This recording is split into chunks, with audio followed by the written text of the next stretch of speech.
இப்போ நம்ம டிவிக்கே வின் பண்றச்சு. இப்போ 2026 ஓட சிஎம் நம்ம Thalapathy Vijay, chief minister man. Can you believe this? அப்படியே இத கேக்குறப்பவே கூஸ் பம்ப்ஸ் ஆகுது. வேற லெவல். மறுபடியும் கட்சி ஜெயிச்சாலும் சரி, உன் தலைவனை நான் ஜெயிக்க விட மாட்டேன். சரி, இத பத்தின டீடைல்டு வீடியோ அடுத்து உங்களுக்கு வரும். அது வரைக்கும் இந்த வீடியோவை பார்த்து ஜாலியா என்ஜாய் பண்ணுங்க. அப்ப நமக்கு இன்னைக்கு புதுசு எபிசோட்ல நம்ம சேர்த்து அன்பா வரவேற்கலாம்.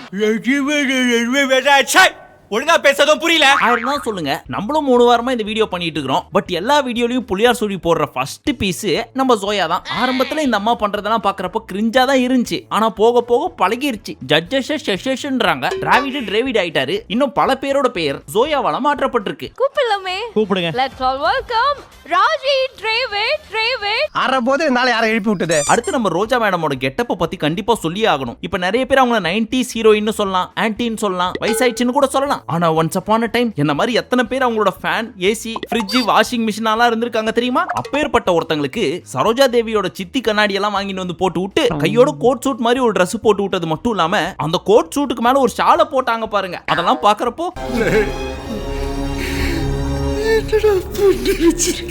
உங்களுக்கு வயசே ஆனாலும், உங்களுக்கு வயசுக்கு வந்த ஒரு பொண்ணே இருந்தாலும், நயன்தாரால ஆரம்பிச்சு கிருத்தி ஷெட்டியே வந்தாலும் உங்களை மறக்க முடியுமா?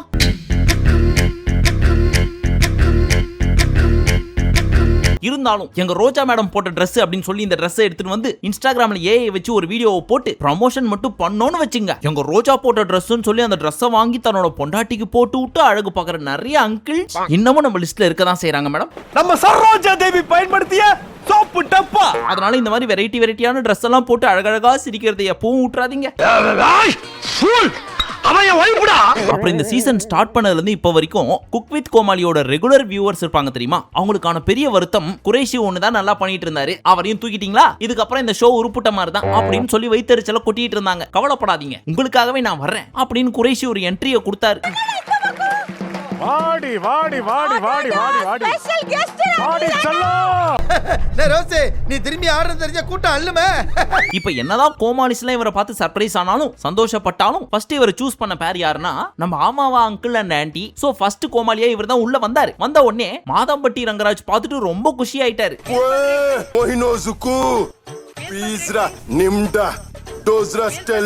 எனக்கு இது வரைக்கும் வந்த எபிசோட்லயே இந்த எபிசோட்ல சுனிதா வந்ததுதான்ப்பா ரொம்ப பிடிச்சிருந்துச்சு. என்னதான் நம்ம சுனிதாவை திட்டினாலும் இந்த எபிசோட பார்த்ததுக்கு அப்புறம் இவங்களையா நம்ம கலாய்ச்சோம் அப்படின்னு தோண ஆரம்பிச்சிச்சு. ஏன்னு கேக்குறீங்களா? ஆமா, மேக்கப்பே போடலனாலும் எவ்வளவு அழகா இருக்காங்க பாத்தீங்களா? நம்ம அக்கா உள்ள வந்துச்சு அப்படின்னா கையோடவே ஒரு டபுள் மீனிங் டயலாக்கையும் தூக்கிட்டு வந்துரும்ல. அதுக்கேத்த மாதிரி இந்த தடவை வந்த உடனே கையில இருக்க எதையோ தூக்கி மஞ்சுநாதன் மேல போட்டுச்சு. அது நேரா போய் அவரோட நெஞ்சில பட்டுச்சு. இப்ப இந்த நெஞ்சு அப்படின்ற வார்த்தையை வச்சு என்னென்ன பண்ணுவாங்கன்றது உங்களுக்கு சொல்லவா வேணும்? நெஞ்சில இந்த நல்ல வேலை உங்க நெஞ்சில வச்சு வாய் மட்டும் தான் அவனது, வார்த்தையெல்லாம் என்னது?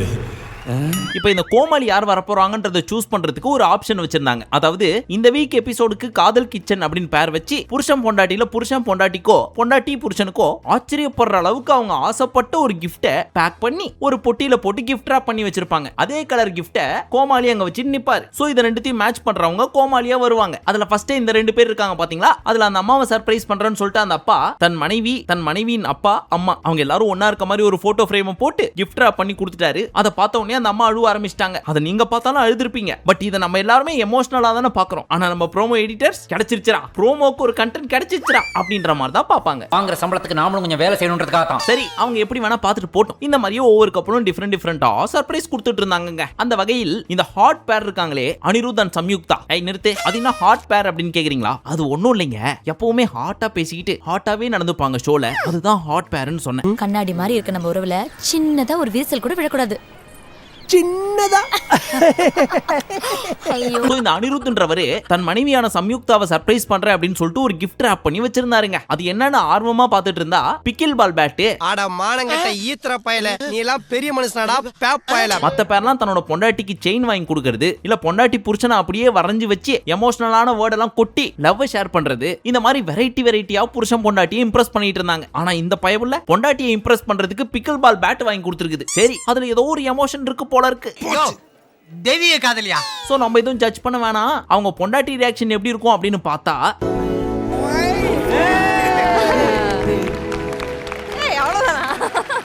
இது வெறும் பேப்பரா இருக்கு லவ் லெட்டர் நினைச்சேன் ஏதாச்சும் எழுதி கொடு அசிங்கமா எழுதி தரேன் இது கூட பரவாயில்ல, அங்க இருக்க நிறைய பேர் அந்த கவரை கழட்டுறதுக்கு முன்னாடி கண்டுபிடிச்சிட்டாங்க அது பிக்கல் பால் பேட் அப்படின்ட்டு. ஆனா நம்ம ஜோயா இது என்னது கார் சாவியாங்குதே. கார் கீயா எல்லாருக்கும் மூளை 1 கிலோ 500 கிராம், எனக்கு மட்டும் 1 கிலோ 400 கிராம். இதுக்கு ஒரு சிலர் என்னன்னு தெரியாத மாதிரியே அமைதியா இருந்தாங்கல்ல. ஏமா அந்த மாதிரி நீ அமைதியா இருக்க வேண்டியதானே? எங்க பேசணுமோ அங்க பேசாம எங்க எதை பேசக்கூடாதோ அங்க பேசுது பாத்தீங்களா? எங்க இருந்தியா புடிச்சிங்க இந்த ஆங்கரை? ரூபாய்க்கு 4 கண்ணாடி வாங்கினா அப்படிதான் இருக்கும். கம்பெனி சீக்கிரத்தை வெளியே சொல்லாதடா. ஆனா ஒண்ணு மட்டும் எனக்கு தோணுது, போன சீசன்லயே இந்த அம்மனியை தூக்கி பிக் பாஸ்ல போட்டிருக்க வேண்டியது ஏதோ ஜஸ்ட் மிஸ்ல எஸ்கேப் ஆயிடுச்சு. பட் இந்த தடவை ஆங்கரா போட்டிருக்காங்க அப்படின்னா மோஸ்டா சீசன் 10ல இவங்களும் ஒன் ஆஃப் த கண்டஸ்டன்டா இருக்கிறதுக்கு நிறைய வாய்ப்பு இருக்கு. என்ன இடம் சார் இது? அடுத்தபடியா கில்லி படத்துல வர்ற பிரகாஷ்ராஜ் கெட்டப்ல வந்தாரு. அவர் பேர் என்ன? மறந்துட்டியா? விக்கி சிவா வந்துட்டு நான் பிரகாஷ்ராஜ் தான் அப்படின்னு காமிக்கணும்ன்றதுக்காக கழுத்துல துண்டு போட்டாரு. ஓகே, பட் அதையும் யாரும் கண்டுபிடிக்கல அப்படின்னா என்ன பண்றது அப்படின்ட்டு அவரே கழுத்துல இருக்க துண்டை புடிச்சு இழுத்துக்கிட்டு இங்க எங்கேயும் ஓட ஆரம்பிச்சிட்டாரு.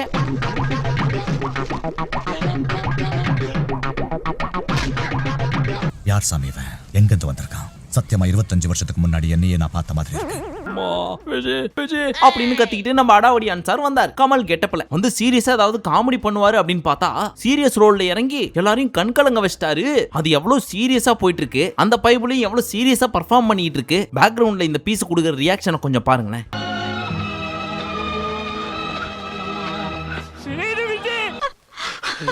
என்னடா? அடுத்த பேரா வந்தாங்க மஞ்சுநாதன் அண்ட் ராஜேஸ்வரி. இவங்க எப்பவுமே மத்த கப்புல கம்பேர் பண்றப்போ ரொம்ப ஸ்பெஷலா ஏதாவது ஒண்ணு பண்ணுவாங்கங்க. அந்த மாதிரி இந்த தடவை தன்னோட புருஷனுக்கு என்ன தெரியுமா கிஃப்ட் எடுத்துன்னு வந்து கொடுத்தாங்க? அத பாத்தீங்கன்னா நீங்களே ஷாக் ஆயிருவீங்க. இது வரைக்கும் கிரீட்டிங் கார்டு கொடுத்து பாத்திருப்பீங்க, ரோஸ் கொடுத்து பாத்திருப்பீங்க. ஆனா இந்த மாதிரியான ஒரு கிஃப்ட் யாருமே இந்த உலகத்துல கொடுத்து பாத்திருக்க மாட்டீங்க. அப்படிப்பட்ட கிஃப்ட் என்னன்னு கேக்குறீங்களா? இந்த கிஃப்ட் எல்லாரும் முன்னாடியும் பிரிச்சிடாதீங்க. உங்களுக்காக தேடி கஷ்டப்பட்டு வாங்கினது. தனியா இருக்கும்போது பாருங்க. அருணாக்கொடியா? அதுல அல்டிமேட்னா தெரியுமா, அந்த வெள்ளி அருணா கொடியை கொடுத்தது மட்டும் இல்லாம ஒருவேளை அந்த அருணா கொடி பத்தலனா என்ன பண்றதுன்னு சொல்லி அந்த சிவப்பு கயிறு சேர்த்து கொடுத்தாங்க பாருங்க. அங்க நிக்குது எங்க அக்கா. அருணாக்கொடியா? ஏய் வெள்ளி அருணாக்கொடி. இது நானே பண்ணது. நிஜமாவா? இதெல்லாம் தெரியுமா உனக்கு? அடுத்தபடியா எஸ்டிஆர் வந்தாரு. அவர் யாருன்னு கேக்குறீங்களா? நீங்களே பாருங்க. இருங்க ஒரு நிமிஷம் இருங்க. தெரியாத கேரக்டர் எடுக்கிறோம்னா நீ ஏதாவது இன்டராக்ட் பண்ணிக்கிட்டே இருக்கணும். யாருக்கிட்ட விடுற? இவன் சஞ்சய் ராமசாமியா? ஆனா தலைவர் வந்த உடனே எஸ்டிஆர் மாதிரி பேசுறேன்னு சொல்லிட்டு பல்லு வலி வந்த மாதிரி கடிச்சிட்டு பேசிட்டு இருந்தாரு. அதை பார்த்த உடனே ரோஜாவோட ரியாக்ஷனை கொஞ்சம் நீங்களே பாருங்களேன். மனசுக்குள்ள ரோஜா பூ மாதிரி போங்க. நீங்க ஃபர்ஸ்ட் போங்கன்றாங்க. தோனியோட நீ என்னைய கலாய்க்கிறே நீ இரு, உன்னை புடிச்சு எப்படி கலாய்க்கிறான் பார் அப்படின்னு நம்ம ராமர் ரோஜாவை புடிச்சு கலாய்க்க ஆரம்பிச்சிட்டாரு. கலாய்க்கலாம் இல்ல, ஒத்த வார்த்தை சொன்னாரு. அந்த ஒத்த வார்த்தையில நம்ம ரோஜா மேடம் கடுப்பாயிட்டாங்க. அது என்ன அந்த ஒத்த வார்த்தைன்னு கேக்குறீங்களா? முத மாதிரி நீங்க இல்லங்கப்பா. அத்தை வந்தல இருந்து பேசாம உட்கார்ந்துட்டீங்க. அத்தை நீ செத்த. எபிசோடுக்கு எபிசோடு இவங்க ஒரு புது கோமாளி இறக்குறது வழக்கம். இப்போ வரைக்கும் 10 எபிசோடே முடியல, அதுக்குள்ளே ஒரு 4-5 புது கோமாளிகள்லாம் வந்துட்டு போயிட்டாங்க. அதன்படி இந்த டைம் ஒரு புது கோமாளி இறக்குனாங்க. அவங்கள பாக்குறதுக்கு யாரடி நீ மோகினி படத்துல வர்ற சரண்யா மாதிரியே இருந்தாங்க. என்ன பண்ணுவேன் பெருமாளே, எனக்கு வெக்கமா வருது. I am that Maggie who came on the stage. ஆனா இவங்க இதுக்கு முன்னாடி வந்த நியூ கமர் கோமாளிஸ் மாதிரிலாம் கிடையாது. எப்படியும் அடுத்தடுத்த எபிசோட்ல என்ன கூப்பிட மாட்டீங்க. ஆனா இந்த குக் வித் கோமாளியை நிறைய பேர் பாப்பாங்க, அதனால கிடைக்கிற சான்ஸை யூஸ் பண்ணிக்கணும் அப்படின்னு சொல்லிட்டு உள்ள போய் காமெடி பண்றதெல்லாம் ஓரமா தூக்கி வச்சுட்டு பாட்டு மேல பாட்டா பாடிட்டு இருந்தாங்க. காட்டு பக்கத்திலே ஒரு பாவிராஜா. இளைய நிலா இசைக்குழு சார்பாக உங்கள் அனைவரையும் வரவேற்கிறேன். இதெல்லாம் பார்த்ததுக்கு அப்புறம் தான் தெரிஞ்சு பாப்பா சூப்பர் சிங்கர்ல இருந்து வந்திருக்கு அப்படின்னு. ஆனா சும்மா சொல்லக்கூடாது, பாக்குறதுக்கு மட்டும் மங்களகரமா இல்லாம பாடுறதுமே மங்களகரமா பாடுறேன். ரெண்டாசைகள் எல்லாம் சொல்லவே. இப்ப மெயின் குக்லாம் இருக்காங்க தெரியுமா, அவங்க எல்லாம் கீழே இருப்பாங்க. அவங்களோட புருஷனோ பொண்டாட்டியோ அவங்க எல்லாம் அசிஸ்டன்ட் குக்ஸ், அவங்க எல்லாம் பால்கனி மேல உட்கார்ந்துட்டு இருப்பாங்க. இப்ப இந்த மெயின் குக்ஸ் என்ன பண்ணணும், கோமாளியை வச்சுக்கிட்டு வெரைட்டியா பேன் கேக்க சுடுறேன் அப்படின்ற பேர்ல அவங்களுக்கு தோன்ற ஷேப்ஸ், பூ, பாம்பு, எரும மாடு, என்ன திட்டுற அப்படின்னு கேட்காதீங்க. அந்த மாதிரி ஏதாவது வெரைட்டியா வரையணும் அப்படின்னு சொல்லியிருந்தாங்க. அதுல முக்கியமா தன்னோட புருஷனையோ பொண்டாட்டியோ கண்டிப்பா வரைஞ்சே ஆகணும்னு சொல்லிட்டாங்க. அப்படி என்ன வெரைட்டியா வரைஞ்சு வச்சிருக்காங்கன்றத நீங்களே பாருங்க. மூஞ்சி இது என் ஹஸ்பண்ட். ஐயோ சிம்ரன்ஸ் என்னடா இது என்னம்மா இது எங்க வீட்டுக்காரர் சார். மக்களே நீங்களே பாத்துக்கோங்க. அவன் யாரு?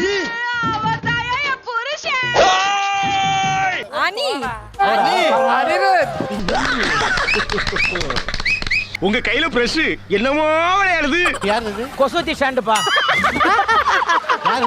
யாரோட மூஞ்சி? இந்த படத்துல இருக்கிறவரை எங்கன்னா பாத்திருக்கீங்களா? நல்லா பார்த்து சொல்லுங்க. வணண்ணா இவரு யா என்னப்பா அது? அவங்களுடைய துணைவியாருடைய முகம் எவ்வளவு அழகா இருக்கீங்க. எப்படி வரைஞ்சிருக்கீங்க. டேய் அந்த பொண்ணு மேல என்னடா கோவம்? இவ்வளவு அசிங்கமா வரைஞ்சு வச்சிருக்கிற. இதெல்லாம் கூட பரவாயில்லைங்க. எல்லா பேருமே ஷேப்பா வரையறேன் அப்படின்னு சொல்லிட்டு குழந்தைங்க போன ஆய் மாதிரியே கலர் கலரா வரைஞ்சு வச்சிருந்தாங்க பாருங்க. ஆஹா வினோத் அம்பு என்னது இது? என்னன்னு அது? எருமை மாட்டு சாணி. இதுல அதிகமான ஷேப்ஸ் எல்லாம் வரைஞ்சு வின் பண்ணது யாருன்னு பார்த்தா நம்ம டிராவிடன் அவரோட மனைவி டோலி சாரி ராஜி. மன்னா நீங்க கிளம்புங்க அண்ணா. குதூகலமா இருக்க குடும்பத்துல கும்மி அடிச்சிட்டு போயிடாதீங்க. அப்பப்ப அந்த டாலியை வேற கொழுந்தியான்னு சொல்றாங்களா, அதனால கன்ஃபியூஸ் ஆயிடுச்சு யாரு வைப்புன்னு. பட் அந்த டீலிங் எனக்கு ரொம்ப பிடிச்சிருந்துச்சு. பட் இந்த மார்க் எல்லாம் குடுக்கறப்ப நம்ம மாதம்பட்டி இருக்காருல்ல, அவர் ஒருத்தங்களுக்கு மார்க் கொடுத்தாரு. எந்த லட்சணத்துல குடுக்கறாருன்றதை நீங்களே பாருங்களேன். நீங்க ஏதோ 12 டிசைன் போட்டுட்டு வந்தீங்க. 12 out of 10. காலையில தண்ணி அடிச்சிட்டு ஏதோ உளறி கூட்டிட்டு இருப்பேன்னு நினைக்கிறேன். இப்படி 10க்கு 12 மார்க்காம். இதுதான் சொல்றது, ஸ்கூல் டைம்ல மேக்ஸ் சொல்லி கொடுக்கறப்ப மேக்ஸை கவனிக்கணும், அதை விட்டு மாமிசை கவனிச்சிட்டு இருக்கிறது. கொலீக்ஸ் முன்னாடி கொலாப்ஸ் பண்ணாத. சாரி மாமிசம் எப்படி செய்யறதுன்னு அப்பவே கவனிச்சிட்டு இருந்தீங்களே, மேக்ஸை கவனிச்சிருக்க வேண்டியதானேன்னு சொல்ல வந்தேன். எண்டு காடு போட்டு எகத்தால மாடா பண்றீங்க. எனக்கு எண்டே கிடையாதுடா. என்னோட அடுத்த எய்ம் குக் வித் கோமாளி பாக்குறப்போ ஒரு என்டர்டைன்மெண்ட் உங்களுக்கு கண்டிப்பா கிடைக்கும். அதை தாண்டி நம்ம வீடியோ பாக்குறப்ப வேற மாதிரி ஒரு என்டர்டைன்மெண்ட் கிடைக்கும் அப்படின்னு நம்ம நம்புறோம். உண்மையிலேயே இந்த வீடியோ பார்த்து ஜாலியா சிரிச்சிருந்தீங்கன்னா ஒரே ஒரு லைக் கொடுங்க. அண்ட் இந்த மாதிரி நிறைய ஃபன்னி வீடியோஸ் எல்லாம் பார்க்கணும்னு நினைச்சீங்கன்னா மறக்காம ராகேஷ் ஜெனி 2.0 சேனலுக்கு சப்ஸ்கிரைப் பண்ணிக்கோங்க. மீண்டும் உங்களை அடுத்த வீடியோவில் சந்திக்கும் வரை நன்றி, வணக்கம், நமஸ்தே, நமஸ்கார்.